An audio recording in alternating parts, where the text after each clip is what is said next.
Champagne. Jump on it.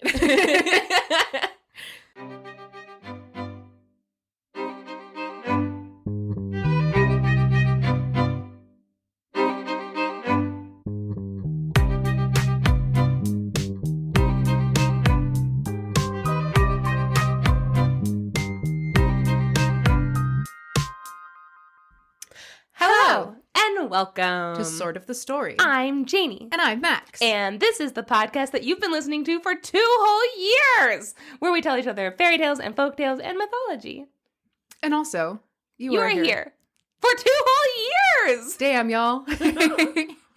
Happy 2-year anniversary, all of you terrible little ghouls. Now, of course, by the time you're listening to this, it is not the 2-year anniversary. It's just the 2-year anniversary on the day we're recording, which is November 18th. But also, oh my God, the podcast is a Sagittarius, and that is unsettling to me. That is concerning. Is a Sagittarius. It's also in its terrible twos. Prepare for us to get worse. Oh, God. We are about to ruin your life. Unless podcast years are like dog years, and so our podcast is like 14 in podcast years. Oh, a whole new level of problematic. Prepare for us to ruin your life. Neither is great. No. Bad. And also, you are here. Welcome. Well, what's up, Max? Oh, nothing. I've been doing this podcast for 2 years, as have you. Yeah. Pretty exciting. Do you want to do...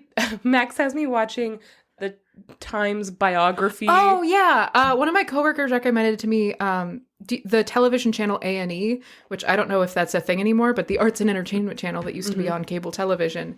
They did a biography of the millennium in 1999, where they came up with the 100 most influential people between the year 1000 and the year 2000, according to them, in the year 1999.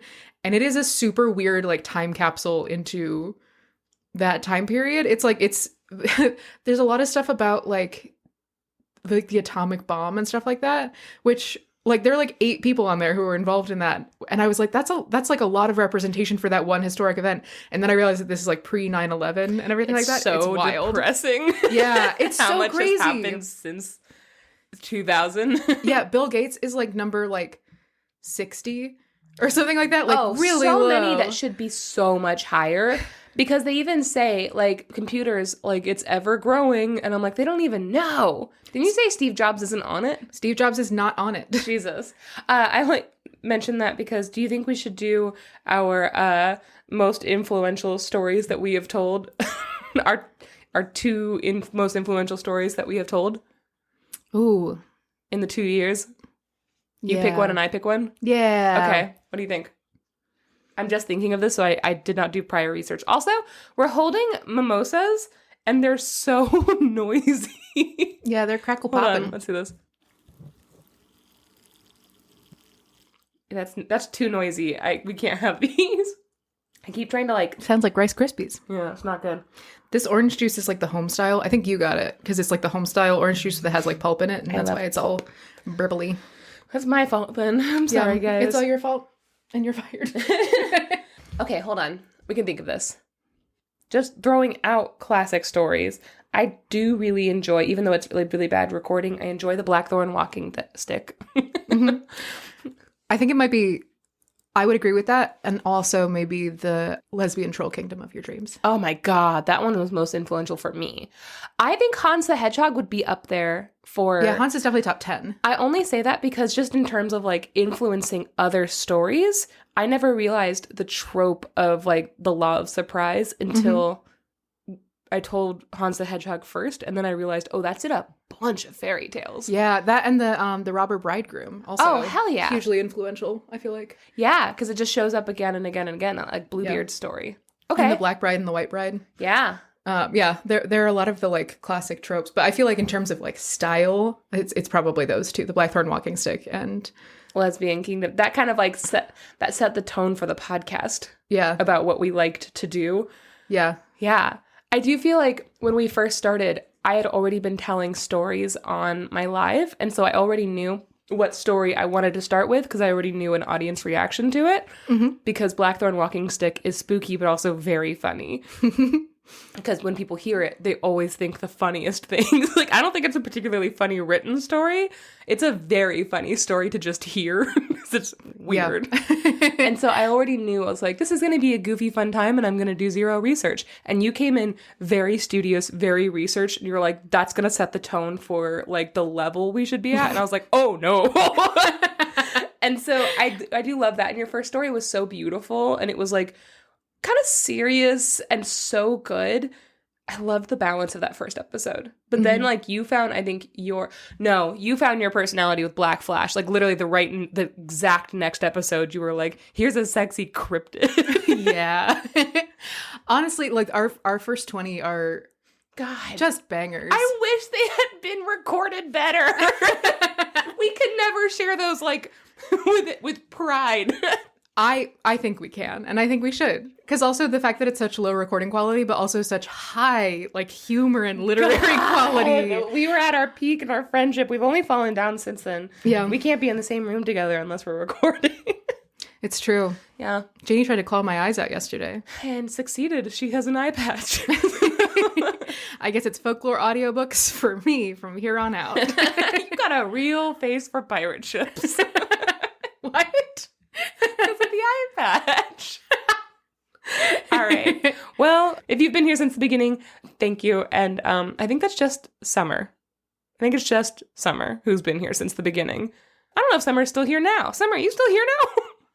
Summer was our first, like, person responding to stuff. Oh. That was a while ago. Yeah, and also if you're just coming in now, welcome. You've got 2 years of stuff to catch up on. Lucky and you. that's great. And if you've already caught up and you're like, wow, I missed them during the break and this sucks, join our Patreon. We have some bonus episodes there, and they're very fun. They are very good. And you can join our Patreon by clicking on the link in our show notes for this episode and every episode for $2 a month. Nope. $3 a month. Yeah. For $3 a month, you can join us on Discord. We should send something out to the Discord people today for a 2-year anniversary. Oh, pictures of our boobs? No. All right. They didn't ask for it, but they might appreciate them. I don't think so. One of Max's is wearing an eye patch. You've got a real chest for pirate ships. A treasure chest, if you will. You got a real treasure chest for pirate ships. And I've got the booty. Anyway, see those pictures and more on our Discord. Those pictures will not be there, but you can join our $3 a Discord month. for $3.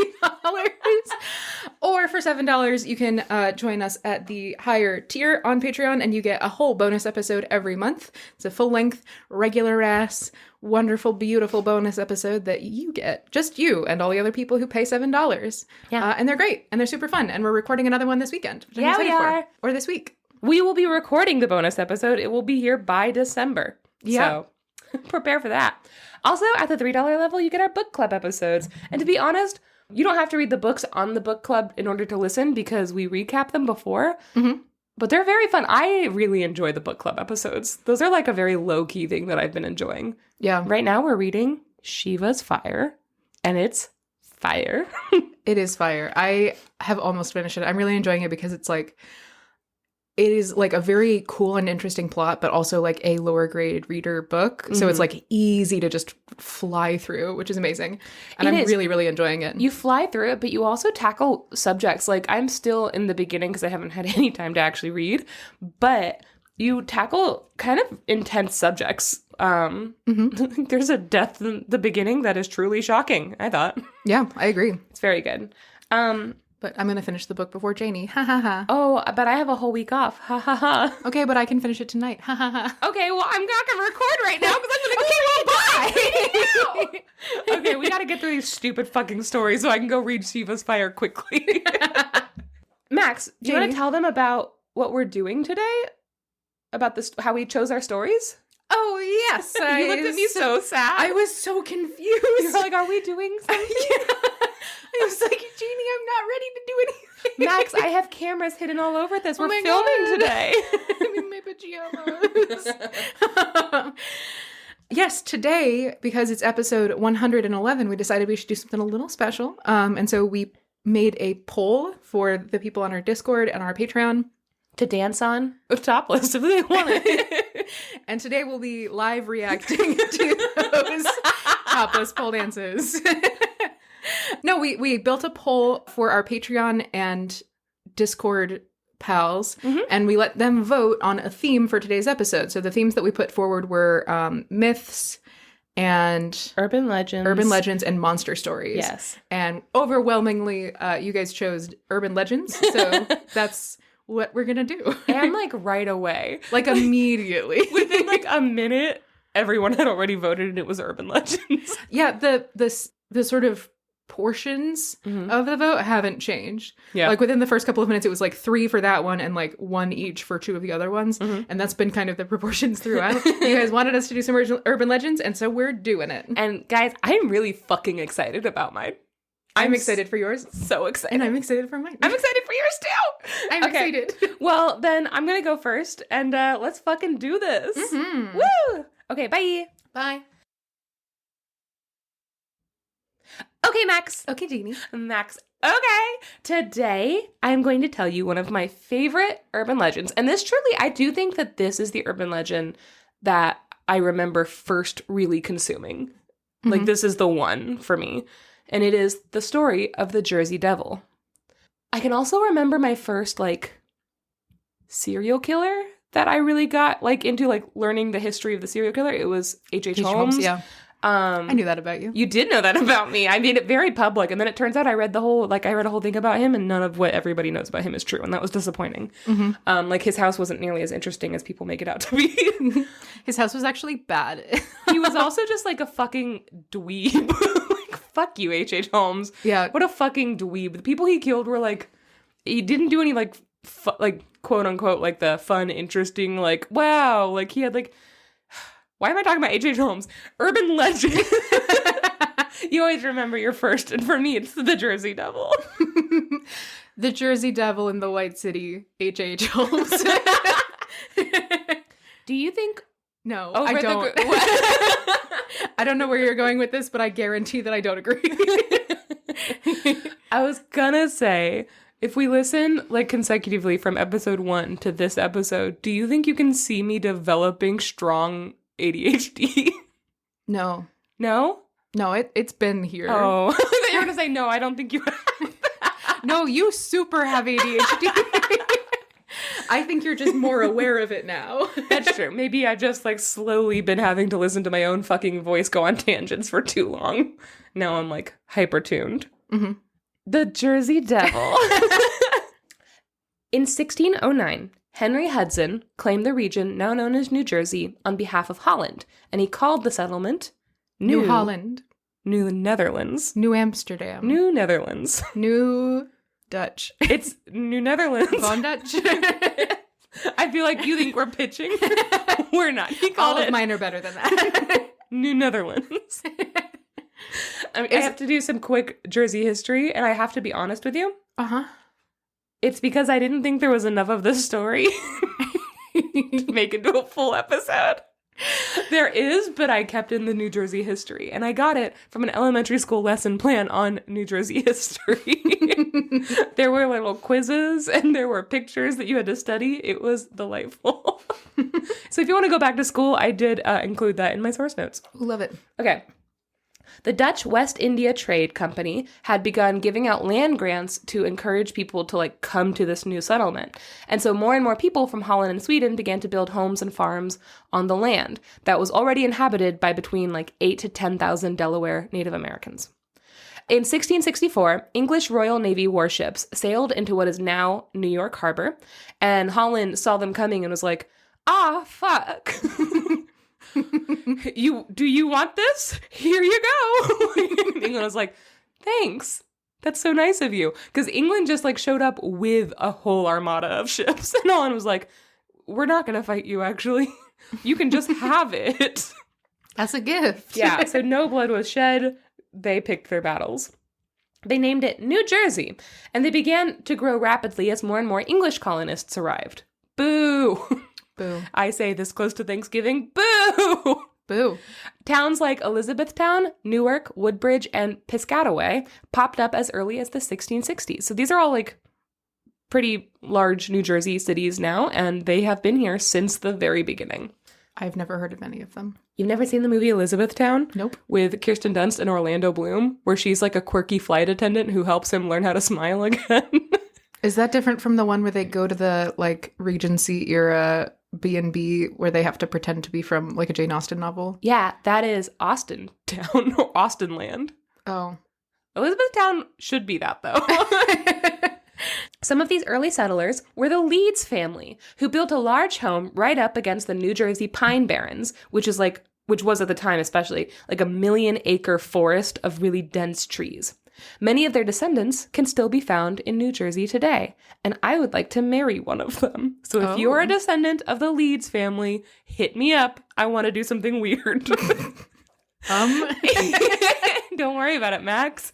Join the Patreon for pictures of Max's boobs. What? I love the Pine Barrens. Mm-hmm. I love the Everglades. Mm-hmm. Those are the two like spookiest zones. Everglades are fucking terrifying. They're so weird. I think about both of them all the time. Yeah. There's also a really cool band. They're good. I like them. The Pine Barrens? Yeah, but Barons like a barony. R-O-N? Like a baroness. Yeah. That's really good. Right? They're super weird. They're great. I really like that. Right? In 1735, there lived a woman. So this is the legend. So this is, sorry. The legend is there was a woman in the past. The end. Wow. Women, you never really think about it, but they've been around for like a while. Okay, so that's all the history of New Jersey. And it's also like the real history leading up to the fact that there were, in fact, settlers. They were the Leeds family. They moved here. So that's all true. Now we're going to kind of get into like legend territory, and I'm going to tell you two different versions of the story. The first one, and kind of I think the most popular one, is that in 1735, there lived a woman known as Mother Leeds. Different stories call her Mary or sometimes Jane, but most agree that she was the mother of 12 children, and that her husband, who is possibly named Japhet, sure, was a drunk who was trying to say his name was Jacket. He was a drunk who did not help her or their children at all. And so poor Mary was responsible for raising their children and cleaning their home and trying to make a financial living and like running the farm. And she was exhausted and she was always sick and desperate and just barely scraping by. And she was having the worst time of all. Why are you smiling at me? Because that's both of us all the time. We are the single mom who works two jobs. Who left our kids in a restaurant. You're just like, she's always sick. She's so tired. Her kids are terrible. And she's still so poor. It's like, oh no. And her partner's a drunk. Oh no, I'm the partner. Only because alcohol makes me sleepy. Okay. So you can imagine Mary's anguish when she discovered that she was pregnant with her 13th child. Which honestly does sound awful. Poor Mary. In a moment of exasperation, she raised her head to the sky and she screamed, "Let this one be a devil." And she just cried and cried and cried. So she didn't mean it to be a curse, but she was like, already struggling so hard. And now she has like no way out of this. It's kind of like in modern times, if you're like, oh, God damn it, when you like. Exactly. I always think, I'm like, why would you ever say that in a story? And then I realized that I say God damn it like 40 times a day. Constantly, all the time for like running out of cereal. Yeah, I'm like, oh, God damn it. And then there's just cereal in hell. Or like realizing that my nail polish is slightly askew. Yeah. She wasn't serious. She was very, very upset. And so she carried out the remainder of her pregnancy kind of quietly. And a few months later, on a dark and stormy night, and having forgotten about her curse, she went into labor with this 13th child. Her children and husband waited in one of the rooms of their homes in Leeds Point, while local midwives gathered around her to help her deliver this baby. So there was actually quite a few people, it seems, in the room with her, mostly just like other women. I think actually just other women. Mm-hmm. And this birth was routine and possibly easy because it was her 13th child. Mm-hmm. And by all accounts, the 13th Leeds child was a seemingly average baby boy, right? He was healthy, he was crying, he had all his limbs, like baby, right? Sure. If they had known to be nervous, they might have all breathed a sigh of relief. But within minutes, it became clear that something was very, very wrong. The baby began to grow like rapidly. First, it was like screeching a lot, and they were like, this doesn't really sound like a baby cry, like, and we can't like calm it down, and it's like fussier than what a normal baby would be. But all of a sudden, it just started to like grow and convulse and like shake.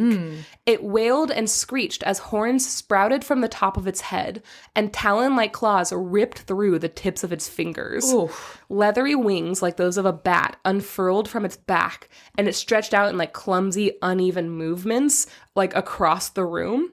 And hair and feathers began to sprout from its skin all over the child's body, and its eyes glowed red, and they grew larger and larger as the body swelled and stretched. And within 20 minutes, the creature was full-sized and horrifying. As his mother screamed in terror, he savagely attacked her and killed her. And then, with one swipe of his claws, he slit the throats of nearby midwives. Jesus. Like several of them. And then it started like flying at the people in this room, clawing and biting and shrieking and wailing as they all like screamed and tried to get away from it. It tore them limb from limb, and only a small number of witnesses lived to tell the tale, and they were all horrifically maimed.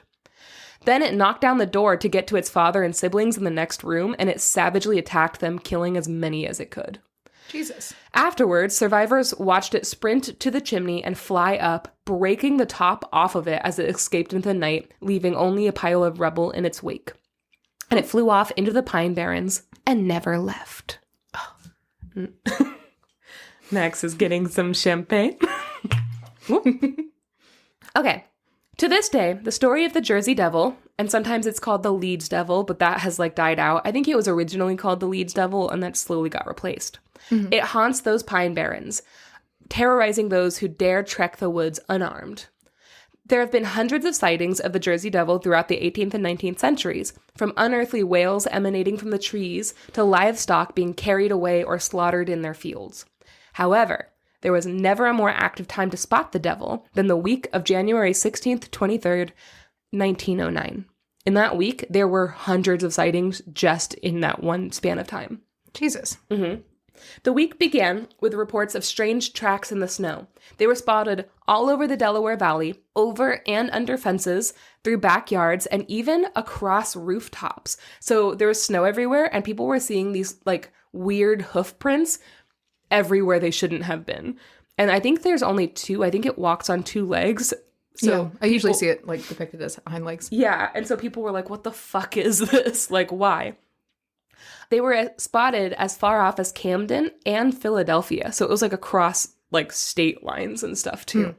The tracks were hoof-like and strange, and they incited a small panic as people began to travel in groups, keeping their eyes open and their weapons ready to catch whatever creature was traveling so far and wide. So they're like talking to family members and stuff, and they're just like, what? You have this too? Like, I called you to tell you about the strange thing. So like, genuinely kind of terrifying. People began to bring their bloodhounds out to track it as they would like any other like dangerous like predator, you know? But their fear only intensified and spread when they realized the dogs refused to follow those tracks. They just wouldn't do it. That's spooky. It is. And it was so bad that schools closed down to keep children from walking alone, and mills in the Pine Barrens were forced to close when workers refused to leave their homes because they were like, we don't know what that is. We're not going. Imagine like snow day energy, but it's a Jersey Devil day. Oh my God, I just want a Jersey Devil day. Then people began to spot the beast in Camden, New Jersey, and Bristol, Pennsylvania. In both of these cities, police fired guns on it, but none managed to kill it. So like they have several police officers across like different cities saying like, no, we saw it. We just couldn't get it. A few days later, it attacked a trolley car full of passengers before flying away. And later that same night, it attacked a, quote, late night meeting of a social club. And I wrote, orgy. Before Swingers flying off. A late night meeting where everyone exchanged keys. And fluids. Ew! I recently had a man say spit in my mouth, so like, that's what I'm thinking of. What? In what context? Okay, can I actually tell you this? It's a 2-year anniversary. You guys are used to me saying things I shouldn't. He said, spit in my mouth. And I panicked and didn't, I was like, what, how? What are we talking here? Do you want to feel like a worm or do you just want spit? Like, there's a slow way to do it. And there's an angry way to do it. And I aim to please. if you're going to give directions, you have to be more clear. I haven't stopped thinking about this since. I was picturing a non-sexual context. I was really trying to figure, I was like at school? Oh my God, what if I heard spit in my mouth at school? I work at an elementary school. Okay. Well, that might get cut. Who knows? People who got a good look at the monster said it looked like, quote, a large flying kangaroo. Oh. Yeah. Another trolley car full of passengers spotted it scurrying across the train tracks, and people who spotted it on a roof of a house described it as, quote, ostrich-like. So, 2 legs is what I'm hearing. I have just developed a theory that I think is foolproof. Okay. I think that the Jersey Devil is a moose that has a spinal issue that causes it to put all of its, like, probably an issue with the joints in its front legs that causes it to walk on its hind legs. Sure. I used to have a dog who had, like, hip problems, and so she would basically just put all of her weight on her front legs and, like, lift her back legs up until we got her knees replaced with titanium joints because she was a little robot. So I think that this is just a moose with shoulder problems. And that's my theory. He's just walking around on his hind legs like, ah! They do sound very spooky, so you get it. In the instance where they saw this ostrich on the roof, firefighters turned their hoses on it, and it attacked them before flying away, because that's rude, firefighters. All that week, people reported their livestock, particularly their chickens, being slaughtered without provocation, which also makes me think that it wasn't eating them. Right? Later on in the week, a Camden woman caught a large beast trying to eat her dog, and she told a newspaper that she hit it with a broomstick, which scared it into flying away. And I wrote, "We're girls. We're gonna fight the Jersey Devil to save our dogs."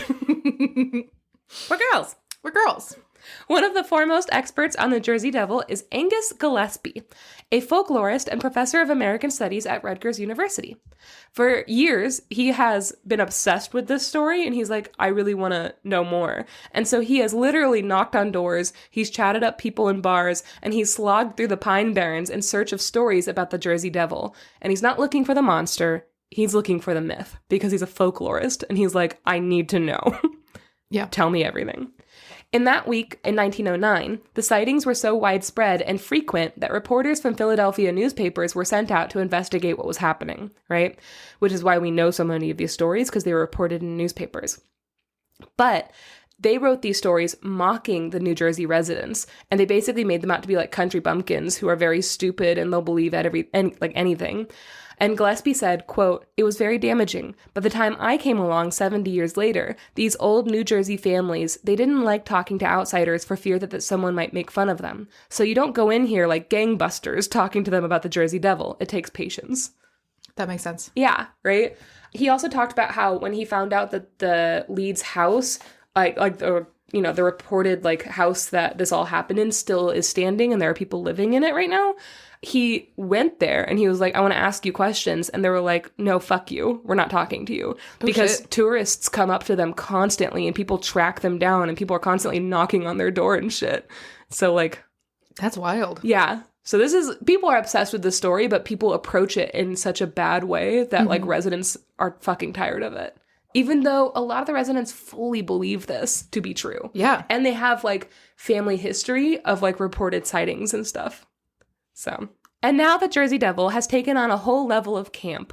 There are Jersey Devil beers and wines. There's a roller coaster at the Six Flags in New Jersey called the Jersey Devil, and a whole hockey team called the New Jersey Devils, which Gillespie went on like kind of a rant about it. And he's like, it's not New Jersey Devil. It's Jersey Devil. Just Jersey. Ah. So. As opposed to what? The old Jersey Devil? It's Leviosa, not Leviosa. Angus Gillespie. Another version of the story speaks of a man. Oh, okay. So we're done. Oh, so that's, okay. Sorry. The end. Okay, and now you tell me one. Your turn. So that's the first version of the story. That's the one that I first learned about, right? And I think the more popular legend, right, is like Mother Leeds giving birth to the devil, basically. The 13th child. Yes. Any thoughts before I go on to the next one? I think it's really interesting that she didn't give birth to a devil creature. She gave birth to a baby that then turned it into a devil creature. That's a really interesting detail that I hadn't heard before. Yeah. I feel like I have heard a story where she died in childbirth because of this, like, winged, hoofed beast. Yes, I feel like I have also heard that. I really like this version of the story because it adds some very cool nuance. It does. It also, this is sort of applying morality to a story, which is always kind of a weird, shaky territory. But I do feel like in the case where it's like, oh, she had a weird looking baby. It's like, okay, well, that was we don't have to be like, that's a monster. A lot of people have speculated that, well, not speculated, but a lot of people have pointed out that, like, at this time, people did view, like, babies who are born with birth defects and stuff as being, like, cursed by the devil. That was, like, a kind of a common way to view certain children. And so that has come up a lot in the Jersey Devil story of just, like, he could have been literally anything and then the myth just got out of hand, you know? Yeah. This one, you specifically saw him transform. Yeah, so that's very clearly, like, the devil taking the baby kind of thing, which I think is a really cool detail. Mm-hmm. So the second version of the story is kind of the more historical version because these are all things that you can track. These are real people. Another version of the story speaks of a man named Daniel Leeds who was born in Leeds, England. Richie Rich. He was a devout Quaker who claimed to have insane visions. Like, he always said, like, I see things. Like, I think he used to say that, like, God was speaking to him and stuff like that. Like, he had a problem. His first wife died in England, so after coming to New Jersey in 1677, he got remarried to a woman named Anne Stacy, which is girls. A great name. Anne Stacy died in childbirth, so he remarried another woman named Dorothy Young, who gave birth to 8 children before she died as well. This man is the Jersey Devil. That's him. He married his last wife, Jane Abbott Smout, after this, and she, I guess, lived for a while. In 1687, Leeds began publishing an almanac, sharing astrological data. So he had learned to kind of track stars and stuff like that, and he started publishing this almanac. Now, remember, he was a Quaker, right? And this pissed off the other Quakers. They said he was using inappropriate language, and also that his astrological symbols were, quote, too pagan. Plus, he was predicting the movements of the heavens, which felt like witchcraft. And so he publicly apologized. He was like, oh, guys, I'm really sorry that you guys are so offended by this. I'm sorry that you can't take a joke. Oh my God, that's such a Cancer thing to do. All I'm saying is I feel like I'm surrounded by a couple of Geminis. A little bit two-faced over here. So he made this apology, but then was, like, wildly surprised when they were like, thank you for the apology, we forgive you. And then they sent out a decree to round up all the copies of his almanac and burn them. And he was like, the fuck? But why? I said sorry. He decided to kind of privately break ties with the Friends and continue to publish his almanac. The Friends being the Quakers. The Quakers are called the Friends. Yes. Just to be clear, he broke up with all of his friends. They were on a break. He's like, I'm different now. Bitter, he copied a bunch of passages from other books to write his own cosmology, called The Temple of Wisdom in 1688. He was like, oh, you're mad that I'm predicting, like, when crops will grow? Well, now I'm making my own religion. He had sections about angels, natural magic, astrology, and the behavior of devils in this book. Mm-hmm. He mostly... What I like is that it said that he paraphrased a bunch of people and then outright just plagiarized a bunch of people. He mostly copied from German mystic Jakob Boehm, whose book Aurora was considered heretical. I feel like I've talked about Boehm.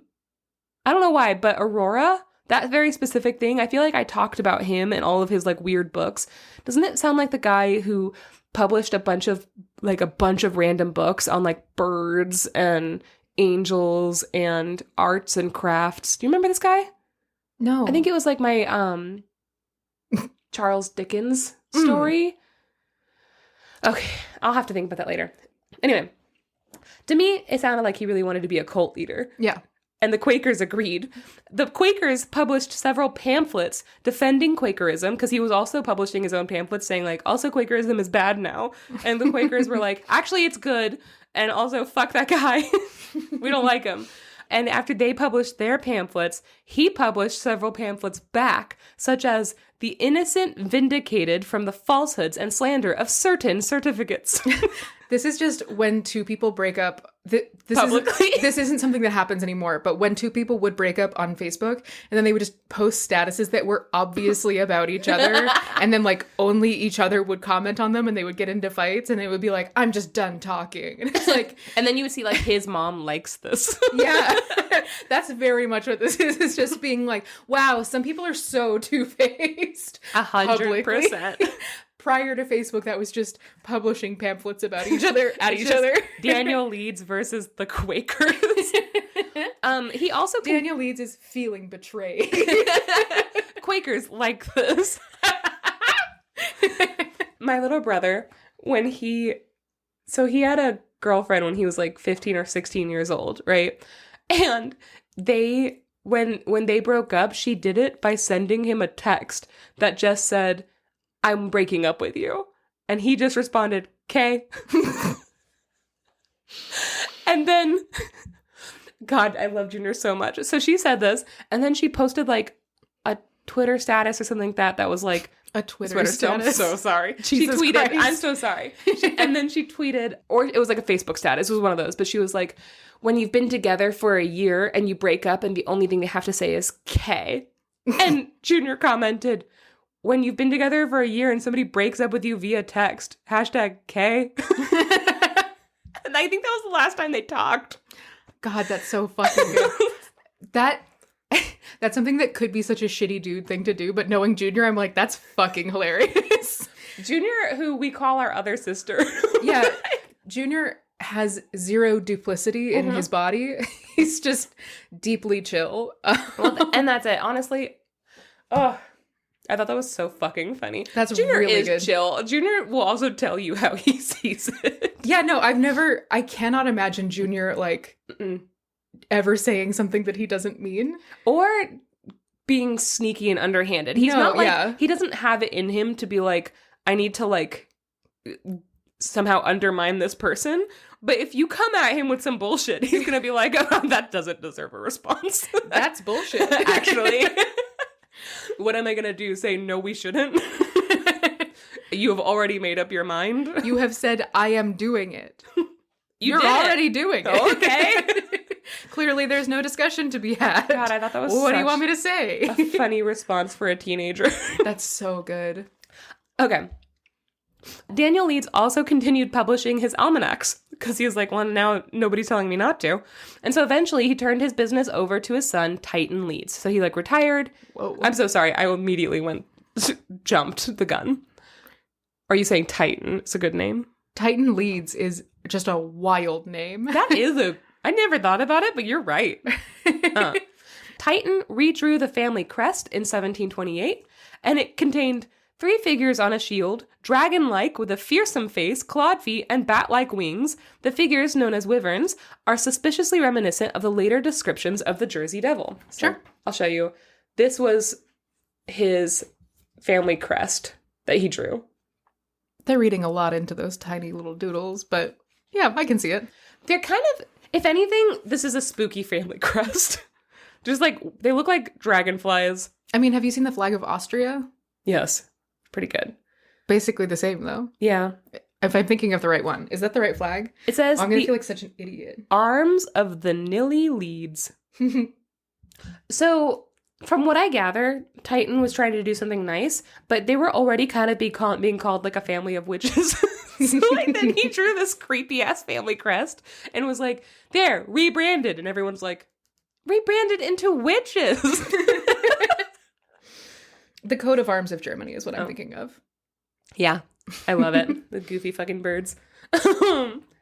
People only say this because the Jersey Devil legend has not started yet. Like, it hasn't been born yet. Nobody's been talking about it. But this is the more realistic origin of the Jersey Devil, right? Like the more historical and probably a little more accurate version of how things started.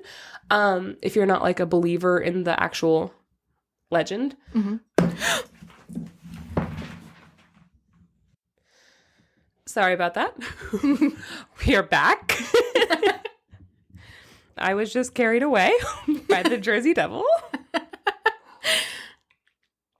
Max was nice enough to softly gasp. Was that me? That was you. Oh, I thought that was you. No, that was you. Wow. I accidentally knocked over my mimosa. And this is why we can't have nice things. Okay. Oh, I dropped my note. No, when bad things happen, I don't have any reaction usually until after. That's just a fun fact about me. So we just ended with Daniel Leeds' pamphlet off. And Titan Leeds redrawing the family crest to be like a bunch of witches. So the important thing is that the Jersey Devil had not been birthed into like history yet, basically. And so people looked back on that like, why did they come up with a Jersey Devil? This like winged creature who's standing up. And it's like, well, because they didn't like the Leeds family. Because that's literally their crest. Yeah. So it was like, where did they get these descriptions from? Probably from Titan Leeds, you know? Mm-hmm. Titan ended up getting into a huge almanac feud with none other. Guess. Guess. It is like 1732. Somebody very important to American history is about Franklin. No. Yes. It is. It's Benjamin Franklin. How did you do that? I know a lot of stuff about Benjamin Franklin, including that he got into an almanac fight. No, just that Leeds. He was just like a weird incel who fucks and wrote a bunch of pamphlets about how to live your life to be hot and cool like him. Well, that's a really good way to describe Benjamin Franklin. A really good and very weird way to describe Benjamin Franklin. Yeah. Okay. So Benjamin Franklin began publishing his own almanac called Poor Richard's Almanac in 1732. And he was like, there's a lot of money to be made here, but how do I make people read my almanac? And then he looked at the Leeds, who were the ones that were the most, basically, they had like cornered the market on writing almanacs. And he was like, almanacs that are condemned by the Quaker leadership. And Benjamin Franklin was like, oh, I gotta poke the bear. That's what I gotta do. So he used his powers for evil and pranks by using astrological techniques to predict that Titan would die on October 17th of that year. And he was like, R.I.P. He pulled from us too young. He did this kind of in joke and kind of just to see what would happen. This is also this period's equivalent of being like, oh my God, rest in peace, Morgan Freeman. Yeah, he's not like, dead. Wait till I'm dead. Okay, so Titan responded in his almanac by writing that Franklin, quote, has manifest himself a fool and a liar. And he spelled liar, L-Y-A-R. Oh, the old-timey way. So you know he's serious. I was going to say L-Y-A-R-E. Oh, that would be really good, but no. Yeah. To which Franklin responded sarcastically that Leeds was... Everybody's like, did you see what he wrote? And he's like, there's no way he wrote that. And everyone was like, what? And he's like, no way. He wouldn't have written that. And they were like, what are you talking about? And he wrote, he was, quote, too well-bred to use any man so indecently and scurrilously. Basically, he publicly accused him of not being Titan Leeds, but a creature from the spirit world. So, this is the... You know, your thing where you're like, I just want someone to call me like I just want somebody to like, the only way that I will be in a successful relationship is if they believe that I am an evil spirit who's trying to doom them. And that's the all same I thing, want. Is it's like, wait, no human person would say that. You must be a devil sent by hell. Kiss. Now kiss. In Jane Eyre, that's what fucking sold me on the Jane Eyre books, was the main love interest just being like, what are you, some kind of elf? Oh, you elf? Don't do that, you elf. And she's like, I'm not an elf. I'm a tiny woman. Oh, I love that book so much. Okay. So he went on to say that he had, quote, received much abuse from the ghost of Titan Leeds. Leeds is like, I'm not a ghost. And so when Leeds eventually did die in 1730, also I love the idea that this all happened after he had predicted his death. And so after that, he just pretended like he was dead and writing to him from the beyond. Benjamin Franklin's such a troll. I was picturing like Benjamin Franklin was going to be like, oh, he's going to die on this date. And then Leeds was going to come back with, okay, well, Benjamin Franklin's already dead. I honestly thought that was going to be his next move, but no. No, he couldn't take a joke. And after he was like, he's terrible and nobody should listen to him and how dare he's a liar. And Benjamin Franklin was like, oh, it's so sad when ghosts write to you from beyond the grave. That feeling when you have beef when a ghost. And he's like, I'm not dead. And he's like, just what a ghost would say. It's almost like I can still hear him being a hater. And meanwhile, I don't think Leeds knew who he was before that. He just like came out with an almanac accusing him of being like a ghost. I love him so much in this moment. So this is my humor. Franklin fucking nailed it. When Leeds eventually did die in 1738, Franklin was like, okay, I'm going to make fun of him again one last time. And he wrote, quote, honest Titan, deceased, was raised from the dead and made to abuse his old friend Franklin. All right, so it was around the time of Titan's death that the Jersey Devil legend began to spread. Many people believe that the monster was a result of Daniel Leeds picking a fight with the Quakers, being labeled a heretic, publishing almanacs that made people think he was, quote, Satan's harbinger. Mm-hmm. His wives had all died, so they were like, also that's weird, we should look into that more. And a bunch of kids also. Yeah, and a bunch of his children had died too. And his son Titan was accused by the Benjamin Franklin of being a ghost resurrected from the grave. Plus, their family crest had dragons on it, and it only made sense that later on people would tell stories of a monster's birth in the Leeds Point home. And that's also coupled, that's just like their history, but the fact that this is all happening in the Pine Barrens, which is this like indisputably very eerie stretch of trees, like just like dense forest. This all makes a lot of sense. Yeah. You know? But references of the Jersey Devil don't appear in any newspapers or any other printed work until over a century later. So people had started this like myth in the 1700s, but it didn't go outside of this little area where the Leeds had lived. It was just like, oh, the Leeds Point home, like Jersey Devil, but it wasn't like a thing. It was the Leeds Devil at that point. So references of the Jersey Devil don't appear in any newspapers or any other printed work until over a century later in 1909. After all of these random sightings, and it like basically just spread like crazy. And because of newspapers making such a mockery of that particular week in American history, the stories became a part of American folklore. And that's why the Jersey Devil story is the thing that it is today. Mm-hmm. Brian Regal, who wrote the article on Daniel Leeds for the online magazine Skeptical Inquirer, wrote that the ghosts of Daniel Leeds and his family may be watching and smiling at the absurdity of the whole legend, which I thought was kind of funny, but I don't think that they would be because they were deeply serious people. I think Benjamin Franklin, if anybody's delighted at how much this has spread, it's Benjamin Franklin fucking clapping his hands and giggling and kicking his feet in hell. Yes. Right? Yes. If anybody's getting enjoyment out of this, it is Benjamin Franklin. Definitely Benjamin Franklin. That fucking troll. Truly. Yeah. Anyway, and that's the urban legend of the Jersey Devil. That's so good. Isn't that so fun? I love the history part of that. Yeah. Like, I've heard the story of the Jersey Devil before. I've heard the story of the sightings and everything like that, but I've never heard, like, the whole weird pamphlet volley. That's great. And how the Quakers were a weird part of it, and how Benjamin Franklin, for some reason, was a weird part of it. Oh, that's great. Yeah. That's so fucking good.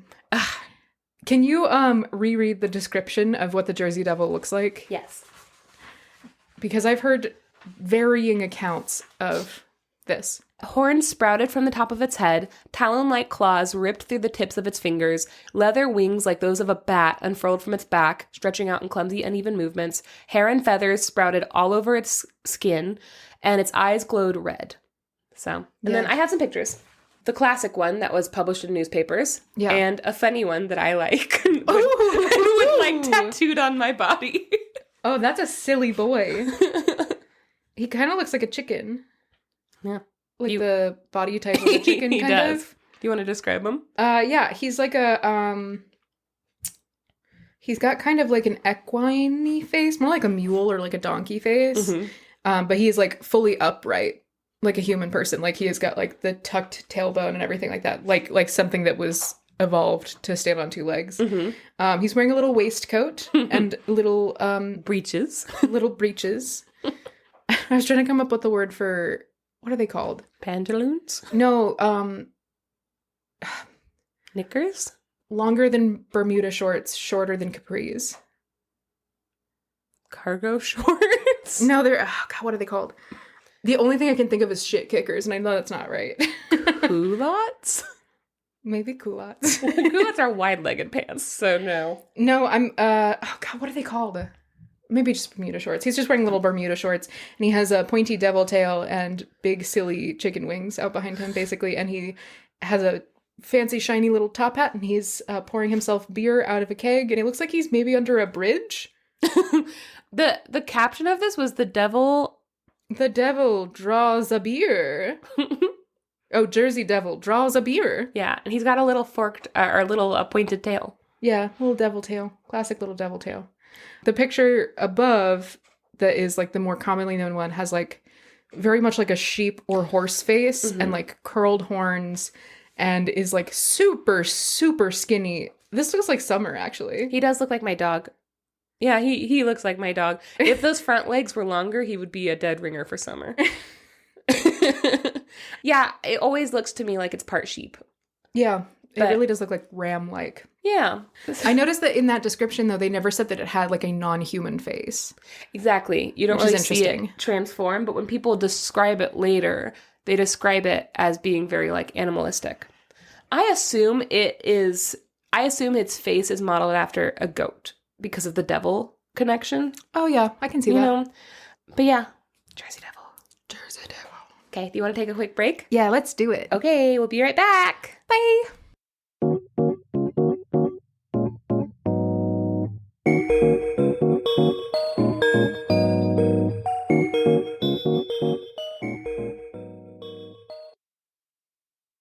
Hi, Janey. Hi, Max. So the story that I have for you today, we realized pretty early on that it's actually really difficult to find urban legends. Everybody has urban legends. The problem is, it's just like, this is what they do. Isn't that scary? And that's not what this podcast is. Also, all of them are like 5 minutes long, which is really great for what they are, but not great for producing a full episode of this podcast. We want the tales that parents tell their kids to teach them a lesson. That's what we want. We want like the full story that people say at bedtime to like scare their kids, you know? Mm-hmm. But yeah, nobody has that. It's like, if you tricky. Drive onto the bridge, baby will cry at you and then you'll die. That's Crybaby Hollow. Oh, okay. Yeah, a lot of urban legends are kind of like, oh, be careful if you go to this place and see a person because they'll kill you. And that's like the whole story. He has a hook hand. Ooh. For a penis. Whoa.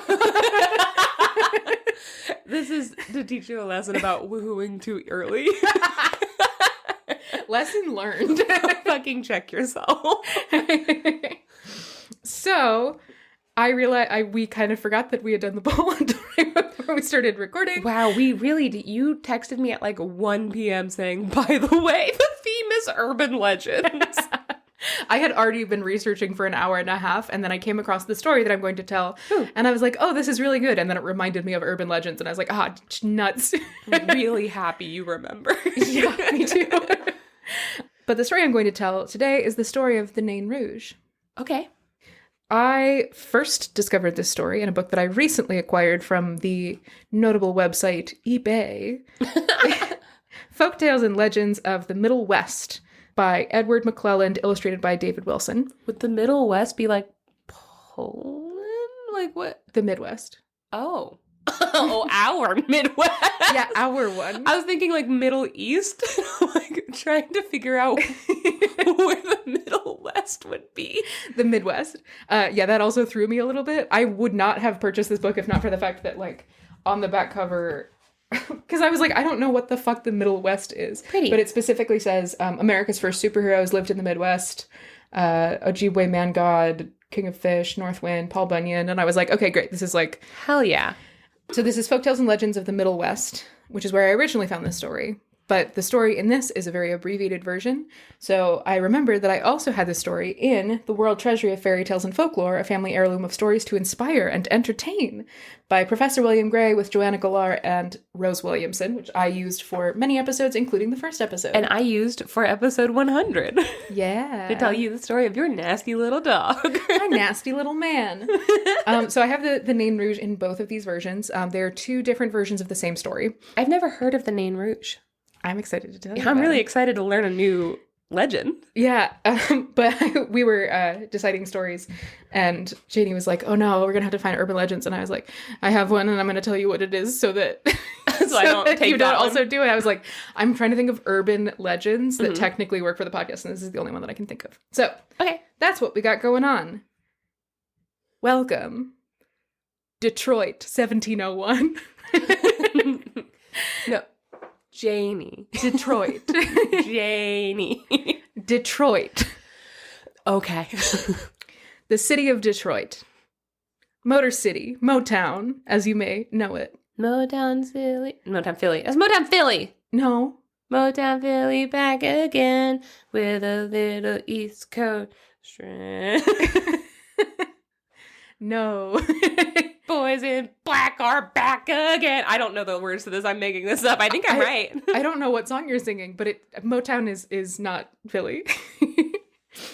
Philly's obviously Beantown. That's Chicago. No, that's Boston. No, I'm kidding. None of these are anything, but Motown City's back again. I think it's Philly.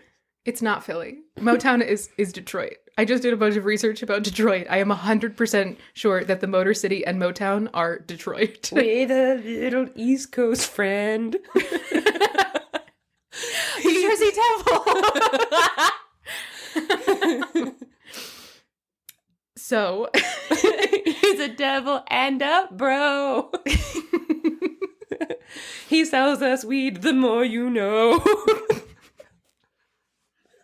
Mm-hmm. I'm done. You can Okay. go. You can do your story now. It's fine. The city of Detroit. Yeah. Motor City. Motown. 1701. 1701. Best known for being the center of the automobile industry for a very long time. GM, Ford, and Chrysler all have their like flagship locations in Detroit. There are also a bunch of other car words in this story. Are you telling me about a car cryptid? No, I wish. No, but Detroit is like, the story of the history of Detroit is inextricably connected, linked. I am inextricably linked. Inextricably linked to the history of the automobile. I'm going to call this episode Inextricably Linked. Inextricably linked.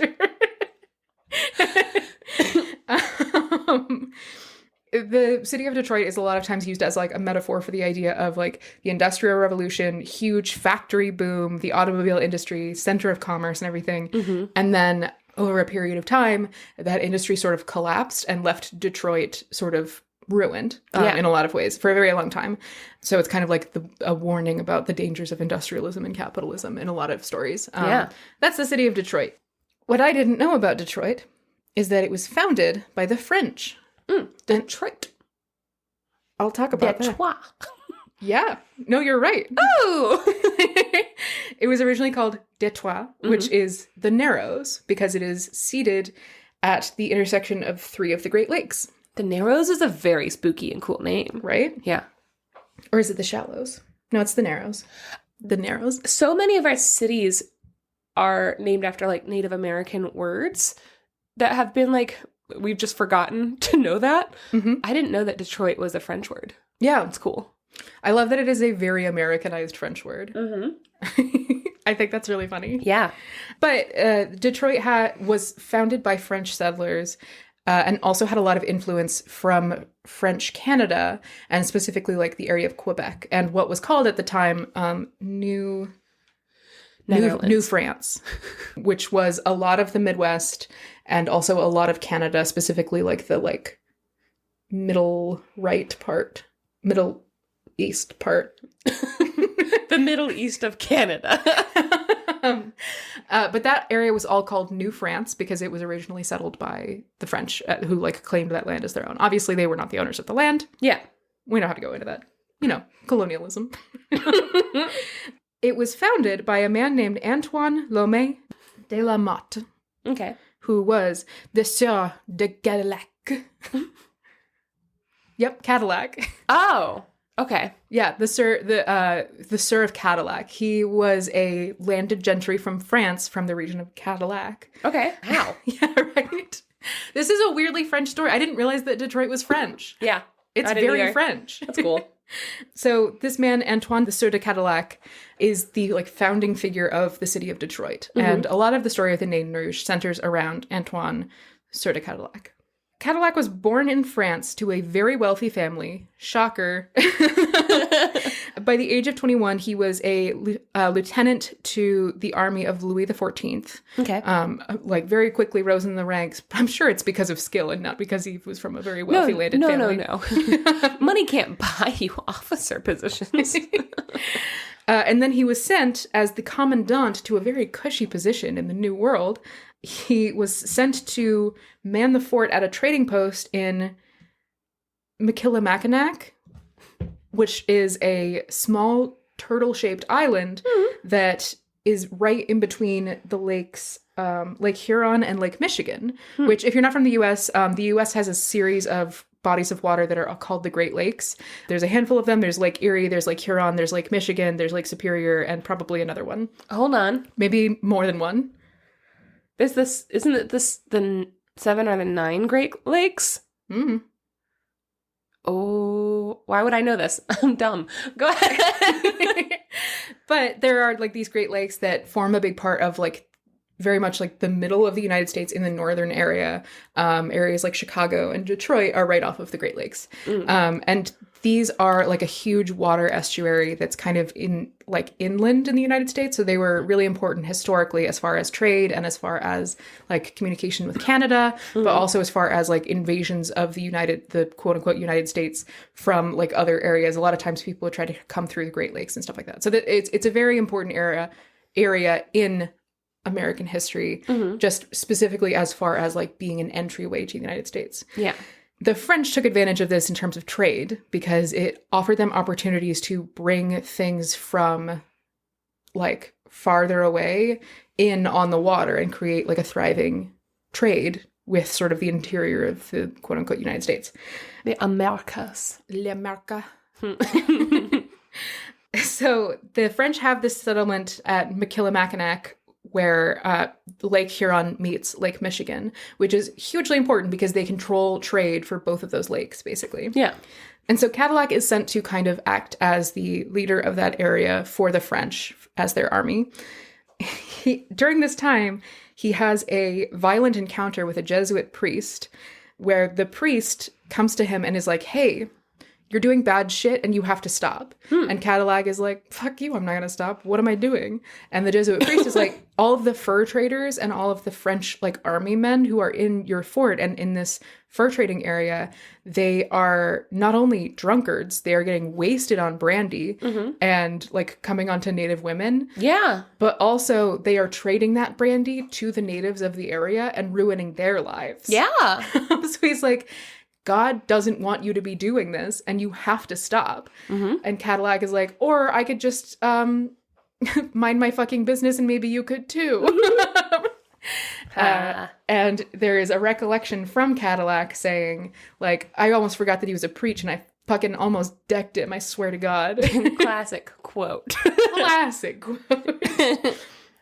So that's kind of the story of Cadillac in this time, is that he was kind of turning a blind eye to a lot of maybe not so ethical trade that was happening in the area. He kind of refused to put a leash on all of the people that he was watching over and was letting them kind of run rampant in the countryside. Ugh. Gross.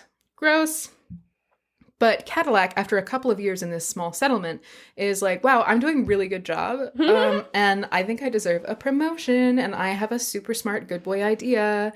So he goes back to France with his proposal. And what he proposes is that he founds a new settlement that will control access to not only Lake Huron and Lake Michigan, but also Lake Superior, the best one. Ah, the best one.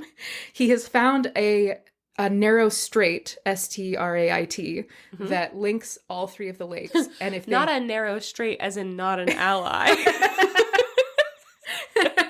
Definitely, Lake Superior, definitely an ally. Just so you know. So he finds this narrow strait and he's like, if we control this area, we can control trade to all three of these lakes. And we can create even more of like a sort of financial empire in this area as far as trade goes. He proposes this to the crown of France. And he also says, and also the other really good thing about this is that not only would we control trade in this area, but also it would mean that, you know, who doesn't control trade in the area? The English or the Iroquois. And immediately the French crown was like, fucking sold. Here's $1 million. Fuck. And he was able to go back and found the city on the Narrows, Detroit. The Narrows. Detroit. Yep. Detroit means the Narrows. Which is like for this like narrow strait. I like that we both had to do a mini history lesson about the founding of one of the states. Yeah. That's cool. Yeah. I guess it's not the founding of a state for yours, but still. Yeah, it is very, we accidentally did a history episode. We did, an American history episode. When you tell two American girls to do urban legends, we're going to do our urban legends. Because American they're girls. Fucking weird.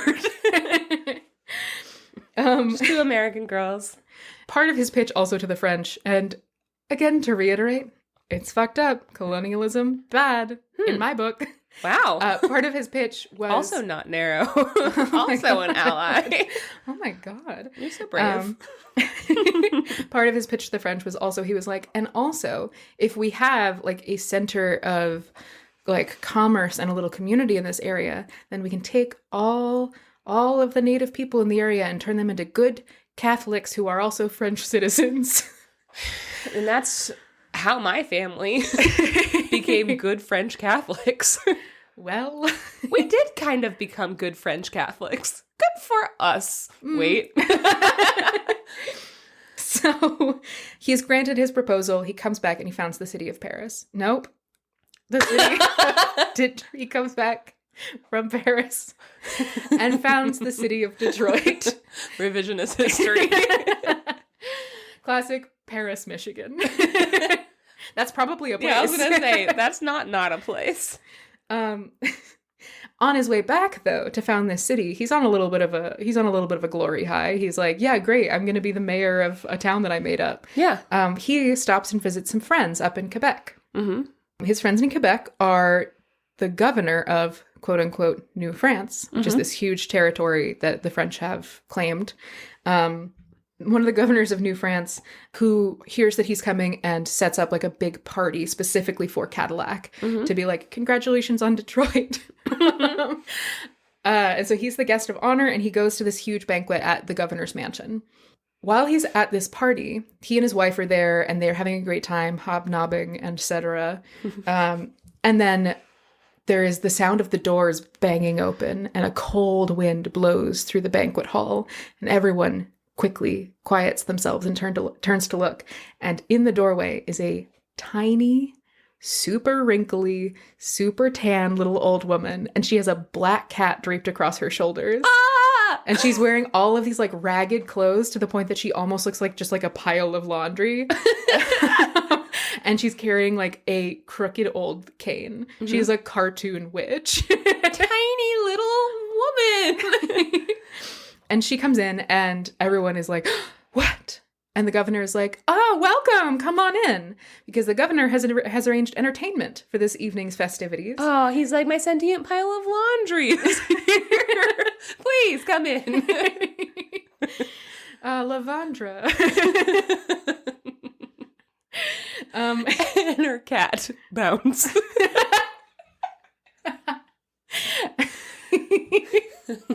He has invited this storyteller, Mère Monique. Okay. which I forgot to translate. But mère means mother. So like old mama Monique. tiny, I guess.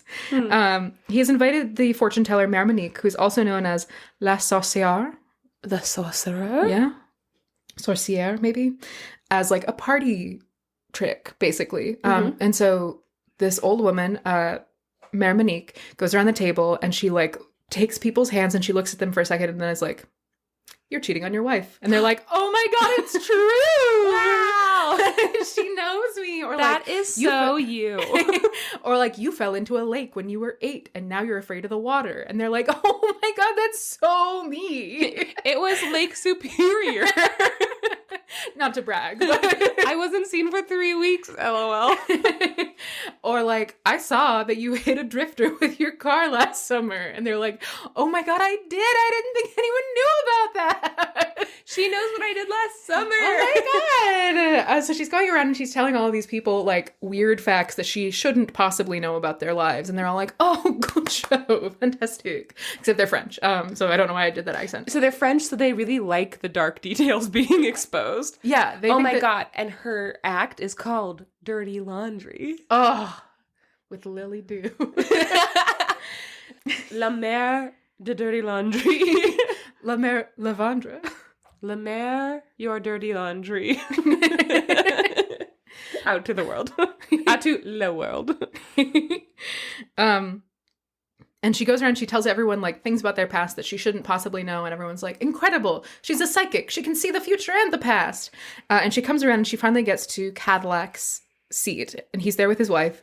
And she goes up to Cadillac and she like puts her hand out to take his hand. And he's like, "I don't want to know my past. I've already been there. Tell me about my future." And she's like, "Are you sure about that?" And he's like, "Yeah."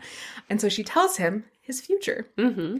From Folktales and Legends of the Middle West, the quote is, "You will found a city, but because you trade brandy to the natives, it will come to grief. The natives will besiege it, and it will be taken from France, first by the English, and then again by a nation yet uncreated. Ooh. It will grow to greatness, then return to wilderness." Whoa. Yeah.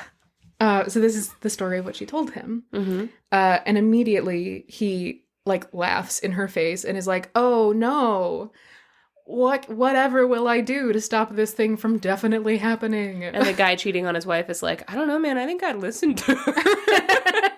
Right, honey? Honey? Oh no. And she says, "Well, I mean, if you don't want this to happen, what you have to do is you have to check your pride and your ambition, and you have to appease the Nain Rouge Check your privilege at the door." at the door. He has to apologize to the Nain Rouge? He has to appease the Okay. Nain Rouge. So he has to like, the Nain Rouge at this point, this is the point at which I introduced the Nain Rouge. I'll give Okay. you the backstory. The Nain Rouge is a figure that exists in French folklore. More often it is known as a lupin. Werewolf? No. Oh. That's a loup-garou. Okay. A I was thinking lupin. lupine.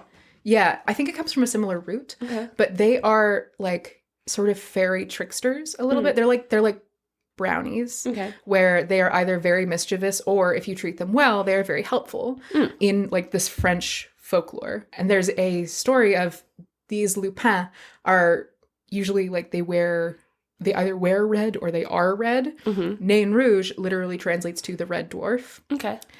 And so there are stories about these lupins or these Nain Rouge that are common in France. And they've also had stories of the Nain Rouge in this area where he was stationed just outside of Detroit, the future city of Detroit. There are stories about the Nain Rouge because it's a lot of French colonists, right? So he knows what the Nain Rouge is. Well, and the Native Americans also have a very, like most Native American tribes have a very deep belief in little people. Yes. So like it would make sense that would spread outside of French culture as well. Yes. And that French culture would be influenced by Native American stories as well, you know? Yeah. I did a bunch of research on that. There are a couple of stories where they're like the Nain Rouge is a combination of the French folklore and the local native folklore. It's cool as hell. Yeah. There are a couple of like weird oblique references online that all seem to be referencing each other, so I don't know where they got the information. Mm-hmm. But there are Native American legends of an impish offspring of the stone god, which is the Nain Rouge. Mm-hmm. The Nain Rouge is the offspring of the stone god. And I was like, what the fuck is the stone god? And I couldn't figure it out. In the area around here, there are a bunch of standing stones that are associated with the native figure of Manitou, who is like god of gods, kind of. Yeah. He's like life force, basically. So there are a bunch of like standing stones that were found around this area that are associated with the local legends of like a kingly god, basically. So that might be who they're referencing. There are also stories in France that come from like semi-pagan rituals from Ireland that came down into Gaul, like really early on. So there's like this French paganism that maybe has references to the stone god being like Pan or something like that. Yeah. But I couldn't find anything about like the stone god. So I am not sure where this comes from. It could come from like a bunch of different places, could come from all of them at once. But there is a connection to like the native lore of the region. And there are references within the text to like the native people in the region also believe in the Nain Rouge, basically. Yeah. Manitou is also sort of the equivalent to Glooskap in Algonquin lore, who is like, again, like the creator god. But, so there are all these stories. He's already aware of this figure of the Nain Rouge. It's kind of like it's a story that you tell your kids at night to scare them or whatever. Yeah. And he's like, I don't believe in the Nain Rouge. Dun, dun, dun. Cadillac, again, laughs in this old woman's face, takes his hand back, and he turns to his wife and he says, a man's future is determined by his own doings, not by a weather-beaten old woman. Yeah, but she's telling you that your doings are going to determine your future. Mm-hmm. She's almost like your actions have consequences. That's what she's telling you. And also, you already know that your actions have consequences because you had the foreshadowing from before. Mm-hmm. So he's like, crazy old lady. She doesn't know what's in my future. And then he and his wife go home. Jesus. Imagine being so fucking self-centered and egotistical that you could ignore something like this that has already come up several times in your life. Yeah, it's also so fucking specific. And not have any doubts in your mind. Yeah. Imagine, that's what I think that would be my thing. I just imagine, like, I can see, like, not believing it, but then not moving forward a little bit cautiously just because, you know what, actually, she did call out actual behavior. Yeah. Like, she does know his past and... Like, she mentioned his past. Yes. And he's continuing Google to do it. Then. Yeah, he's continuing to sell brandy to the native people of the area, and it's continuing to be a bad thing. And she mentioned that, and she's in Quebec. She's not anywhere nearby. Exactly. Like, just wild. Wild that he would state the point and miss the point in the same breath. Yeah. Absolutely. Yeah. Real white settler activities. So he goes back home and he founds the city of Detroit in 1701. He begins to sort of interact with the local native population. He plays lacrosse with them, which is a really jarring thing to hear about. I know that lacrosse is like a really ancient sport, but every time I come across it in like an older text where they're like, and then he went with an E to the forest with like 2 T's and played lacrosse. Like, what? Huh? So he played lacrosse with the locals. He also very quickly gets very comfortable being the leader of this area. So they send over settlers to found this area of Detroit. And he gets real comfy real quick, where people are like, oh, we've been given this land to live on. Obviously, we have to pay taxes, but like, you know, it's not like we have to pay like property taxes and all this kind of stuff. And he's like, oh, I'm sorry. You want to live on my land? You're going to pay me taxes and get me a present. What the fuck? So he very quickly begins to abuse his power in this area. He is not well liked, believe it or not. That makes sense. Everyone kind of fucking hates him because he keeps demanding more and more. And the more upset they are, the more he asks of them. And one day in 1707, Cadillac is walking home with his wife along the river, the Detroit River. Yeah. They hear 2 people talking nearby. And they are talking shit about Cadillac. And they're like, he's getting real big for his britches. And Cadillac like stops his wife and is like, what the fuck are they saying about me? Yeah. And they hear these two people and they're like, I mean, he's really got to be careful because not only is he disrespecting us, but like he's running the risk of, you know, pissing off the Nain Rouge too. Yeah. And the other person who this person is talking to is like, yeah, I've heard a bunch of people have seen him recently.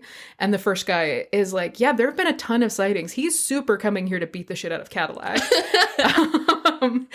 And Cadillac's wife is like, oh my God, how did they know about that? Like, yeah, this fortune that was told to us like 6 years ago by an old woman in Quebec, how do they know about like her the prediction. Nain Rouge? And so her only assumption is that it is true. And so she turns to her husband and she's like, please, whatever you have to do, please just like appease the Nain Rouge. Like, don't get in trouble for this. This is not worth it. You just have to like do what they say. And Cadillac is like, honey, no. And then they keep walking. No, and also if they want to come here, they have to bring me a little present. And then they keep walking down the river. And only a few paces later, out from the bushes hops who but the Nain Rouge. What? Yeah. Ha! The Nain Rouge, literally translated the Red Dwarf, is a very small, human-like person, like the size of a child, but with like a twisted old man's expression, kind of. He has red skin that is so shiny as to be almost metallic, and he has huge, latex red skin. yeah, and he has like huge, crooked, sharp teeth and glowing yellow eyes. And he has goat horns. That's the other thing. So he has this red skin that is so shiny as to be almost metallic. He has curled goat horns coming out of his skull. He has these crooked, super sharp teeth that are all yellow, and he has glowing yellow eyes. This is your second story about a little red Yeah. man. I know it is. I was thinking that the whole time. Why do you keep telling his little red man monster stories? He's just a little guy. Just a little guy who is all red. Just a horrible little guy. So the Nain Rouge jumps out directly in front of Cadillac and like winds himself up to be like, aha, Monsieur Cadillac, I have come to destroy you for your mistreatment of the city of Detroit. But before he can get any of that out, Cadillac takes his walking cane and whacks him over the head a bunch of times. Oh, no! And just is completely unfazed. Yeah. Just like is like, oh shit, and like smacks him a bunch of times over the head with a cane.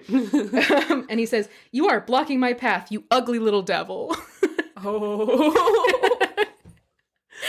That is kind of badass. It's kind of badass That's and kind also bad. That's funny. It is really funny, but also bad. You're gonna get your shit fucked, my guy. So the Nain Rouge sort of rubs his head and says, "Arrogant Frenchman, I will haunt your creation until it goes the way of Babylon." And with this curse, he jumps into the river and disappears. Jerk! Splash, splash, splash. No, you! So, this is the origin of the Nain Rouge. He is a... That's the origin? Yes. So, that's why the wife was so, like, confused by it. No. Like, they had heard stories of the Nain Rouge, but this is the origin of specifically Detroit's Nain Rouge. Oh, okay. I suppose, is the best way to put this. And you might be wondering, what's the big deal with a little guy who got whacked in the head and then jumped in a river? Yeah, it really seems like he didn't do much that He day. really seems like it didn't do anything. But the Nain Rouge, true to his word, has haunted the history of Detroit. Detroit, as I said before, has been the location of a bunch of tragedies, both very sudden tragedies and also tragedies that have stretched out over decades, just in terms of the care of its people and other minor atrocities. Wasn't Detroit... It was. Wasn't Detroit the location of the time that they released like 1 million balloons and caused a huge eco-disaster? I don't know. It's the 1980s balloon launch that like ended in such travesty that like it made Detroit a fucking laughingstock. I think that was Detroit. It's possible. I didn't read about that in this case, but Yeah. it's entirely It was possible. in the 80s. So, historically, from this point on, now that we are acquainted with the figure of the Nain Rouge, Yeah. shortly thereafter, Cadillac is charged with abuse of power Good. and fired from his job. Naughty, naughty boy. What? And then he's transferred down to Louisiana, where he becomes the governor. Fuck you. Fuck you. God damn it. Yeah, just a slap on the hand. Well, and a promotion, it sounds. Yeah, yes. Good Lord. White men really do only fail up. They really do. God fucking damn it. Things are quiet until 1763, when English troops try to lift the siege of the Odawa? Can't read my own handwriting. Chief Pontiac. Pontiac? Mm-hmm. And are massacred at the Battle of Bloody Run. So there is a huge, huge massacre outside of the city of Detroit of a clash between, like, the English, the French, and the native people of the area. Mm-hmm. The Nain Rouge is seen just before this. Oh. These, like, sightings begin to crop up again, and then this horrifying, like, massacre happens. The next time that the Nain Rouge appears is in 1805, and only short days later, there is the Great Detroit Fire. Jesus. Which killed, like, a bunch of... I didn't write down the numbers, but it was, like, a huge tragedy that burned down a huge portion of Detroit and killed a bunch of people. In 1812, the Nain Rouge is spotted again, and then shortly thereafter, the American General Hull surrenders Detroit to the British. This is the only time an American city has been occupied by an invading force. Wow. Yeah, was the surrender of Detroit by General Hull. And the Nain Rouge was seen directly before that. Mm-hmm. And then again, in 1967, there was a massive riot between Black people in Detroit and the Detroit Police Department. Ugh. And it went the way that that always goes. And it was horrifying. Yeah. 39 people died. Jesus. Somewhere in the 300s, I think, were severely injured. 2,000 buildings were destroyed. Whoa. Yeah, and also the U.S. Air Force was brought in against civilians in Detroit. And directly before this, the Nain Rouge was spotted. Ooh, in the 60s. Yeah. He was also spotted in the 70s, directly before a massive snowstorm crippled the city, basically. Mm-hmm. It was one of the, like, great natural disasters that's happened in Detroit, and lots of people died there also, as far as I know. This little asshole was mad at a guy and decided to punish not this guy, but an entire city full of people. It's possible. Who were all being punished by this guy? It's possible. There are multiple opinions on this. Okay. But first, one more story about the Nain Rouge. And he let this guy go on to have descendants that make a Cadillac and are super wealthy? I don't know whether... I really should have Googled it. I don't know whether he went on to create the Cadillac or like his descendants, though. Yeah, well, no, I don't know whether it's named after him. Like, I don't know whether it's if the Cadillac family made it or if it was just named after him. Exactly. Okay. And also, his family isn't technically the Cadillacs. Oh. He is the Sieur de Cadillac. Okay. Yeah. Never mind. I was confused. I'm also confused. I didn't want to Google cars, though. I'll be honest. I was like, we're girls. We're not going to research cars. Listen. I don't care if it's a caddy.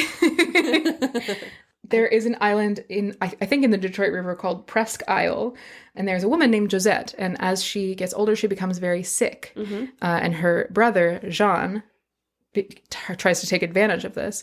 She owns their family mill, and as she gets sicker and sicker, rather than helping, he just keeps coming to her and begging that she leave him the mill in her will. Good Lord. And so on her deathbed, he comes to her again and is like, please just write a will that gives me the mill.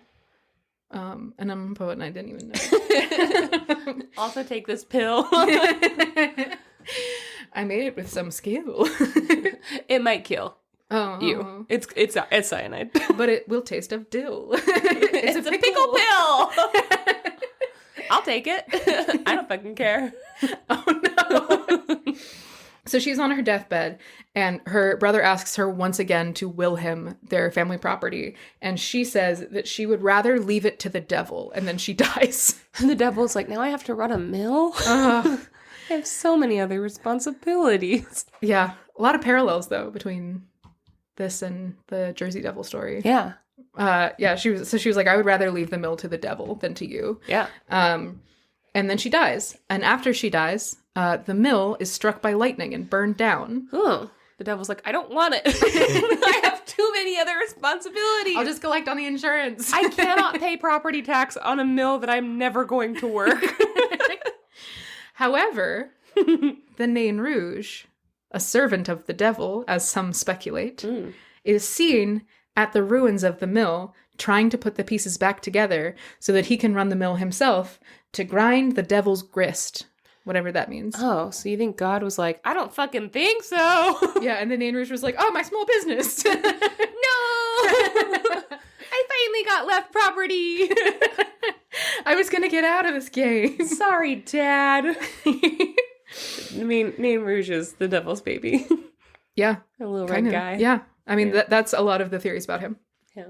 So, like I said, the Nain Rouge is descendant of this folkloric tradition of the Lutan. Lupin. Oh, I lied that whole time. It was Lutan. I'm so sorry. I think the Lupin is a werewolf. I'm going to go ahead and take it back. I was confusing it with lapin, which is rabbit. But the city of Detroit, obviously, a bunch of other things happened. General Motors, Ford, and Chrysler all kind of abandoned the city and left it to rot in the industrial waste that they produced. This is where it gets the name of Motor City, because it was the automobile capital of the United States for a very long time. It's also the home of Motown music, which comes from Motor City, Motown. And there's a huge musical history that comes from Motown records, and a bunch of different styles of music that come from this area directly, which is very, very cool. A lot of really cool, early producers of Black music, which is amazing. And also a bunch of really cool, experimental stuff that probably wouldn't have gotten produced otherwise. So that's very cool. The motto of the city of Detroit feels a little bit on the nose to me. Again, 1805, the Hold city... on, let me see. Come to Detroit. A little red man is haunting us. No. We bonked him on the head, and now we're Detroit. Cadillac, come clean up your mess. Detroit. No. The devil is our grandpa. Detroit. I guess it's not on the nose for this story, but the story of Detroit is the story of a city that is destroyed a bunch of times and then kind of has to work really hard to be a city again, and then something else destroys it again. That's the history of the city of Detroit. And their motto, which was established in 1805 after the fire. Do it raw in Detroit. No condoms. Detroit. Ooh.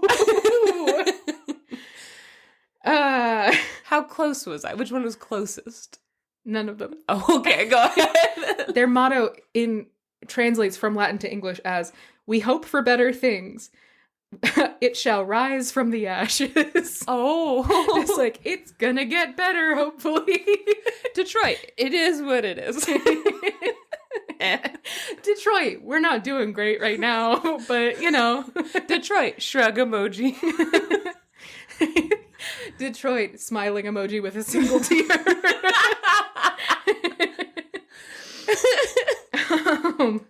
This is not related to the Nain Rouge, but just a little fun fact that I love. There is a phenomenon in, what's it called? The study of rocks. Geology? Mineralogy. Oh. There's a mineralogy phenomenon called Fordite, which is found specifically outside of Detroit.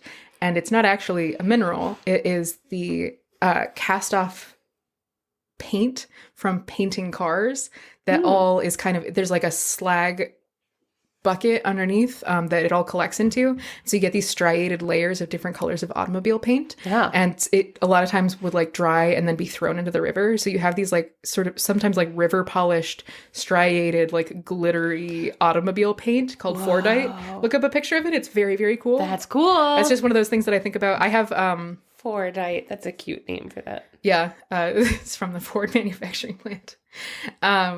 Yeah, I really love the weird mysticism of industrial cast-offs. Ooh, they're cool. I have a bunch of slag glass crystals from what is it called? Depression glass manufacturing. Just the slag glass that falls off in the process and becomes this glass-like crystal structure. They call it Detroit agate. Fordite.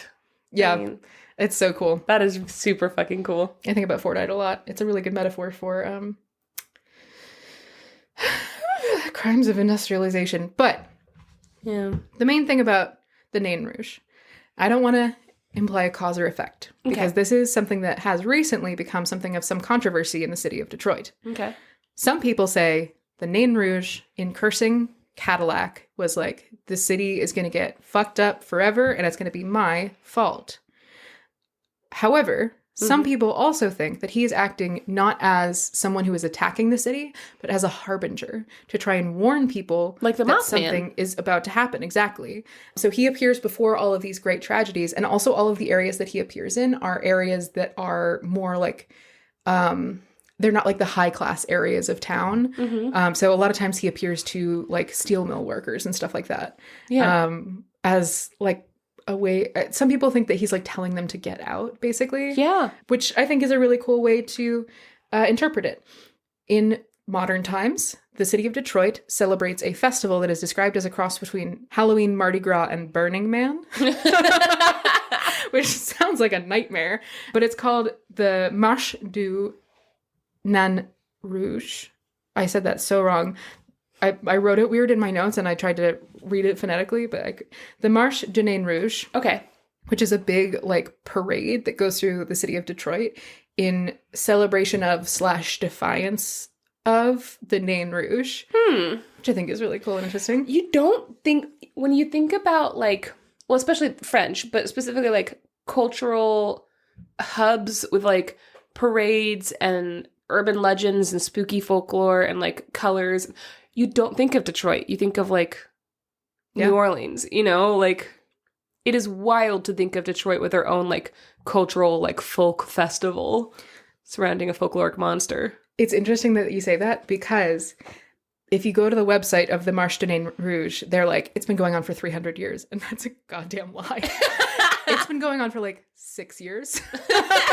You know what? You got to start somewhere, and why not start with a lie? Yeah. Detroit. The person who created it has been like on record as being like, no, that's not what happened. What happened was, I was like, Detroit is really cool. A lot of people don't know about our French roots or like the rich cultural history of Detroit. It would be cool if we had something like New Orleans with like Mardi Gras. And they were right. And so they created this whole thing, and it's kind of taken on a life of its own, but it's very, very cool. So it's the Marche du Nain Rouge. When is it? It happens in March, I believe, every year. Oh, the March to Nain Rouge. No, that's It's just a good time to hold it. We should go. It's right around St. Patrick's Day, which I think is pretty cool. And we would love to get out of Savannah for St. Patrick's Day. There you go. But people will dress up as the Nain Rouge, kind of in the way that, like, for Halloween, you dress up as, like, a goblin so the goblins can't see you and, like, follow you to your house. They're like, oh, that's another goblin. I don't need to follow them. Why I do it. Yeah. Kind of the same thing where everyone dresses up as the Nain Rouge. People are also encouraged not to wear the same Nain Rouge costume 2 years in a row because they're like, oh, then they'll recognize you as that Nain Rouge from before. So there's a lot of like costume swapping. But they in some cases, they will burn an effigy of the Nain Rouge to be like, fuck you, get out of our city, stay away. Detroit's on the up and up, baby. The ball is rolling up. For sure this time. Oh, no. Or sometimes they have a performer who acts as the Nain Rouge and will stand on the steps of the Masonic Temple in Detroit, and we'll just be like, I'm the Nain Rouge, and this is what I'm going to do to the city this year. And then we'll pitch some ridiculous tragedy. And everyone's like, no. And he's like, darn. And everyone like boos him off stage, and he's like, you foiled me again. But like one year he pitched something called like Nain Co. And he was like, it's going to be a corporation that buys out all of your houses. And everyone was like, boo. I like him. Yeah. They have all these like this parade with all these floats. There's a 5K. Wow. People do like specialty like beer brews for the Nain Rouge. Should be there. Isn't it so cool? But recently, I think 2019, there's been a huge movement of people in Detroit who are like, hey, we shouldn't be so mean to the Nain Rouge. He's just warning us. So now they're like a little bit tongue-in-cheek and maybe a little bit not. There are all of these protesters who show up to the Marche du Nain Rouge carrying signs that are like, oh God, I have a picture of one of them. They're being like, hey, he's not a bad guy. And I've linked to a website of the main person who is kind of like leading these efforts, who is like, he's not a bad guy and here's why. And they've actually done like a decent amount of research into like the Algonquin legends that are sort of the local native root to the Nain Rouge, as well as the French legends and everything like that, which I think is pretty interesting. And he also, this guy who is really opposed to the slander of the Nain Rouge, he also specifically says, which I think is important to point out because it is horrendously offensive, that it is like, oh, you're coming in here and taking native land and then being like, and we're haunted by a little red guy. And it's like, oh, that is big oof. A big oof, if you will. Yeah.